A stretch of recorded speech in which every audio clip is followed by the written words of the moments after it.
ఇలాంటి సినిమా మీరెప్పుడు చూసుండరు. సినిమా ఒక మిడిల్ క్లాస్ అబ్బాయి చాలా కష్టపడి తీసిన సినిమా, చాలా ఎఫర్ట్స్ పెట్టాడు. ఒక్కడే అన్ని చేయడం అంటే చాలా గ్రేట్. అసలు సినిమా పరంగా ఎలా ఉందంటే, సినిమా అయితే బాలేదు. నేను ఒక మిడిల్ క్లాస్ అబ్బాయిగా చెప్తున్నాను, సినిమా అస్సలు ఎంగేజింగ్ అనిపించలేదు. అంటే ఒక మిడిల్ క్లాస్ అతను ఎఫర్ట్స్ పెట్టి తీసిండని ప్రతి ఒక్కరు వెళ్ళిరు మూవీకి. దానికి కారణం ఒక మిడిల్ క్లాస్ అబ్బాయి ఒక్కడే అంత కష్టపడి తీశాడు. బాగుంటే పక్క హిట్ చేద్దామని పోయారు, కానీ అనుకున్న రేంజ్ లో సినిమా అయితే లేదు. అసలు అంటే మామూలుగా మనకి యూట్యూబ్ లో ఫోటో వ్లాగింగ్స్ వీడియోలు ఉంటాయి కదా, అవి కూడా చాలా ఇంట్రెస్టింగ్ అనిపిస్తాయి. మనకు వాళ్ళు మాట్లాడే మాటలు అది అంతా ఇంట్రెస్టింగ్ అనిపిస్తాయి. కానీ ఈ సినిమా అంతా మొత్తం సినిమా బైక్ మీద ఎక్కువ ఉంటది సినిమా.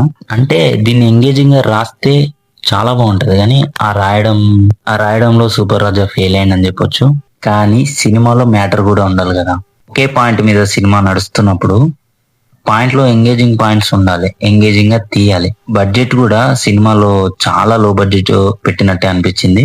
అంటే ఒక 50K లోనే సినిమా తీసినట్టే అనిపించింది. ఆ రేంజ్ లో అనిపించింది మరి సినిమా. ఇక్కడ కూడా చాలా మంది బడ్జెట్ ఎంత అంటే బడ్జెట్ నేను చెప్పను అని తను అన్నాడు. అంటే నాకు ఇప్పుడు అనిపిస్తుంది ఏంటంటే, అంత తక్కువ బడ్జెట్ పెట్టాడు అనుకుంటారని ఎవరికి చెప్పలేదేమో అనిపించింది. సినిమాలో ఎక్కువ బడ్జెట్ పెట్టినట్టు కూడా అనిపించదు. నిజంగా చెప్పాలంటే ట్రైలర్ చాలా ఇంట్రెస్టింగ్ అనిపించింది. ట్రైలర్ 6 minutes నాన్ స్టాప్ గా చూసేలా చేశాడు.